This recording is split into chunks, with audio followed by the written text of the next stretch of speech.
Olá, sejam todos e todas bem-vindos ao nosso canal Capoeira Pedagógica. Eu sou o professor Jefferson Nogueira, conhecido na capoeira como Paradinha. Vamos aqui dar continuidade à resenha, né? A resenha de reportagens históricas, Jornal da Tarde de 1982. Essa é a parte 2, né? Que tem como título A Capoeira e a Segurança Nacional. Essa parte é muito legal também, que ela traz alguns detalhes dessa questão da proibição da capoeira, da perseguição da capoeira, do seu envolvimento direto com os órgãos de segurança pública. Vamos em frente. Capoeira, segurança nacional. Olha que ponto a capoeira chegou, minha gente. A capoeira não bastasse ter sido perseguido nas senzalas, nas suas práticas, nas suas manifestações culturais. A capoeira também foi tratada como um assunto de segurança nacional, como se fosse hoje uma ameaça terrorista, como se fosse hoje um narcotráfico, digamos assim, né?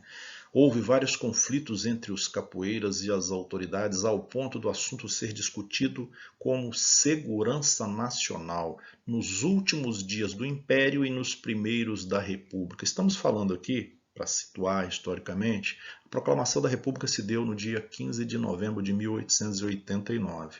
Então nós estamos falando aqui do final de 1889, início de 1890. 1889, aquilo que os historiadores chamam, que nós historiadores chamamos de primeiro golpe militar do Brasil, que foi a chegada ao poder de dois marechais, Floriano Peixoto e Deodoro da Fonseca.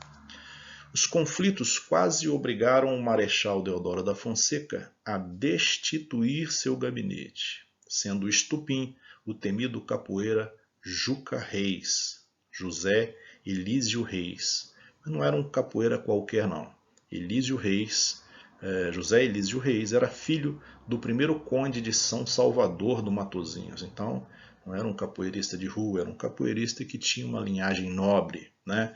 Ele desafiou a autoridade de Joaquim Sampaio Ferraz, primeiro chefe de polícia da República, algo como se fosse assim um mega ministro da Justiça, uma mega autoridade, a autoridade máxima policial da época, naquela recém-criada República. Esse Joaquim Sampaio Ferraz, esse chefe de polícia, esse chefe máximo de polícia, punia os capoeiras. E o caso chegou na sessão de conselho de ministros, olha só. Por causa de um atrito entre um temido capoeira e um chefe de polícia, a capoeira é levada para uma sessão extraordinária no conselho de ministros. Na Bahia, o chefe de polícia Pedro de Azevedo Gordilho, o Pedrito, ficou famoso por perseguir o candomblé e os capoeiras. Então, todas as manifestações culturais afro sempre sofreram perseguições. Nós vimos isso no livro do mestre Nestor Capoeira, né? E então toda manifestação cultural, a capoeira, o candomblé, o batuque, o samba, sempre foram perseguidos e sempre tiveram amparo legal para essas perseguições. Se perguntar-me se isso cessou em pleno século XXI, em pleno 2020, eu vou dizer para vocês que não.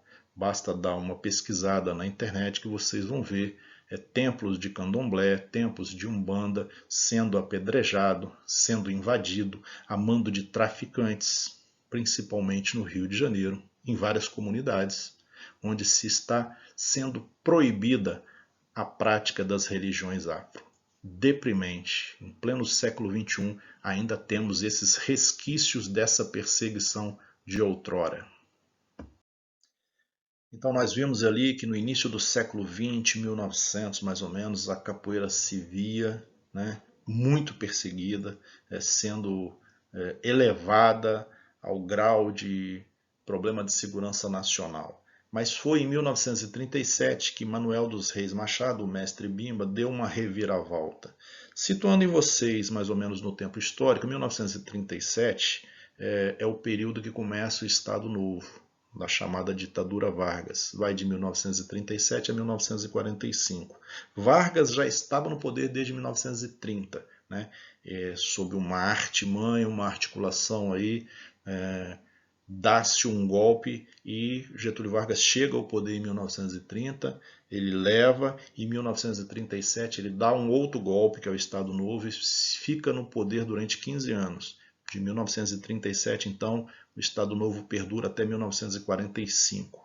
Feito esse adendo histórico, veio a ascensão, quer dizer, a capoeira se tornou livre quando o interventor Juraci Magalhães mandou um soldado na academia de Bimba entregar-lhes um ofício, um documento, solicitando o seu comparecimento ao palácio. Imagina o Bimba chegando lá em pleno Estado Novo, um militar, um soldado com um documento intimando-o a comparecer ao palácio.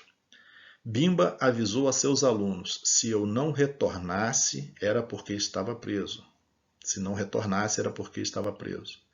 Lá foi surpreendido por um convite para mostrar sua capoeira a diversas autoridades que visitavam o Brasil, visitavam a Bahia. De perseguida, a capoeira ganhou os colégios, as praças e hoje é tida como uma das mais fortes manifestações da cultura afro-brasileira. Então olha como que a capoeira ela vai e vem. A capoeira de um problema de segurança nacional, um problema capitulado em lei, no Código Penal, ela vai agora, através de Mestre Bimba, que chega a Getúlio Vargas, e a capoeira não é considerada mais um crime. Ela começa agora uma nova fase, uma nova transição. Quem quiser mais detalhe, vá lá nas resenhas do mestre Nestor Capoeira, que ele detalha muito bem isso. A reportagem ela é interessante porque ela traz algumas curiosidades acerca dos mestres, traz a história dos mestres, a história privada de alguns mestres, né? Ela faz uma retrospectiva histórica, fala da proibição que nós acabamos de ver, fala da liberação em 1937 e ela também fala agora dos instrumentos. Então é uma reportagem bem completa. Então vamos ver o que ele fala da roda e do berimbau. É o berimbau quem dita o jogo, e a música envolvente que sai dos vários toques seduz os presentes. Mas quem puxa a ladainha é o mestre, que funciona como solista. Para quem não é capoeirista, o que é a ladainha? A ladainha é aquele cântico do início de uma roda, é mais característico da capoeira Angola. A ladainha ela tem umas divisões, que nós não vamos entrar aqui em detalhe, mas ela, durante a ladainha, não se pode julgar. Todos ficam de cabeça baixa, prestando atenção na mensagem que a ladainha vai passar. Sigamos. Além do berimbau, é necessário um bom pandeiro, reco-reco e as palmas dos presentes para o jogo ou a brincadeira esquentar. Né? A cada toque do berimbau corresponde uma modalidade de jogo. Isso aí nós vimos já no livro do Nestor Capoeira, né? Cada toque corresponde a uma determinada atividade, a uma determinada dinâmica da roda. Os versos não possuem métrica ou rima, são na maioria das vezes improvisados e sempre ligados a temas que revelam suas raízes populares. A melodia é um compasso binário e a harmonia é simples, porém envolvente. Era tradicional nessas rodas, não músicas decoradas, mas o mestre ali, ele tinha aquela desenvoltura de que eu chamo cantar a roda, cantar os acontecimentos que estavam na roda. Então isso servia para você provocar um desafeto seu, para você contar uma história do seu mestre, para você contar uma história que acabou de acontecer antes da roda iniciar. Então funcionava meio que no improviso e meio na provocação. Então um mestre cantava, o outro respondia e assim a roda seguia. O autor da reportagem, o repórter, vai pegando os dados, vai colhendo os dados, vai perguntando ali os mestres e vai montando, né, o que seria o ritual da roda de capoeira. Vamos ver como que ele descreve o que ele estava vendo e as informações que ele colheu dos mestres. Os capoeiristas agachados na cocorinha, como eles chamam, ouvem a música atentamente e quando a ladainha entra, começam a luta. e o couro entra. E faca de matar, camará, e galo cantor, camará, e cocorocô, camará. Os capoeiristas se benzem com sinais característicos do cristianismo ou do candomblé e em seguida cumprimentam-se com um aperto de mão e saem em aú, começando o jogo, a luta, enfim, começando, né, a nossa capoeira. Muito interessante, né? De uma forma bem simples, ele narra ali para um não iniciado na capoeira como que se dá o início de uma roda característica principalmente da capoeira Angola. Então a reportagem continua a descrever, né, o ritual na roda de capoeira. Os corpos negros lançam-se no ar e no chão, cada um procurando atingir o parceiro, com rasteiras, bênçãos, martelos, cabeçadas ou os rabos de arraia. E uma infinidade de golpes que sempre são introduzidos pelos mestres de capoeira. Os golpes são dados enquanto os capoeiristas ficam gingando o corpo de um lado para o outro. É uma parte de fundamental importância da capoeira, ou seja, a ginga. A negativa é um golpe de defesa e de ataque. O capoeirista nega o corpo ao golpe do adversário. Por isso que vem o nome negativa, né? Quando você me dá um martelo, você me dá uma bênção, eu saio numa negativa. Eu estou negando, olha, você me deu isso aí, mas aqui não vai me pegar porque eu negacio, eu volto atrás, eu desço na negativa. O capoeirista nega o corpo ao golpe do adversário, caindo para trás e com o pé arrasta o pé de apoio do outro, derrubando-o. Aqui ele está narrando uma cena que você cai na negativa e volta com uma rasteira. O voo de morcego consiste em pular com os dois pés no peito do adversário, derrubando-o. Né? Não é muito comum hoje se ver o voo do morcego, mas era um movimento muito clássico nas rodas de capoeira.